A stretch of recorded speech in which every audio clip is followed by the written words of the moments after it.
அட பைத்தியக்காரன் நாய்களை கல்யாண வீட்டில் சந்திச்சிடக்கூடாது, துக்க வீட்டில் சந்திச்சிடக்கூடாது.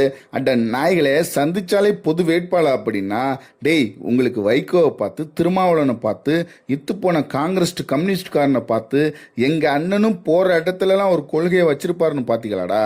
டேய் நாங்கள் என்ன எம்ஜிஆர், ஜெயலலிதா, கருணாநிதி வழி வந்து அரசியலாக பண்ணிகிட்டு இருக்கோம்.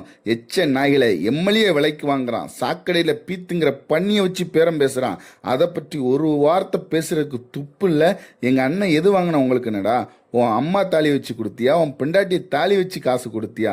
மக்கள் அதிமுகவுக்கு ரெட்டலை சின்னத்தில் ஓட்டு போட்டு ஜெயிக்க வச்சான். அற்ப காசு பதவிக்காக பதவியை ராஜினாமா பண்ணுறான். அயோக்கிய நாயை கேட்க துப்புல. அவன் பதவி விலக சொல்லி பண்ணி பேரம் நடத்துகிற தூய சக்தியை பற்றி பேச துப்பில்லாத நாய்ங்க எங்கள் அண்ணனை பற்றி ஏன்டா பேச வந்துட்டீங்க? டேய் திராவிடம் வேறு, தமிழ் தேசியம் வேறு என்று பிளந்து பிரித்து எங்களுக்கு அடையாளம் காட்டியது எங்கள் அண்ணன்டா. அவர் ஃப்ளைட்டில் போனால் சந்தோஷப்படுற தம்பிங்க நாங்கண்டா.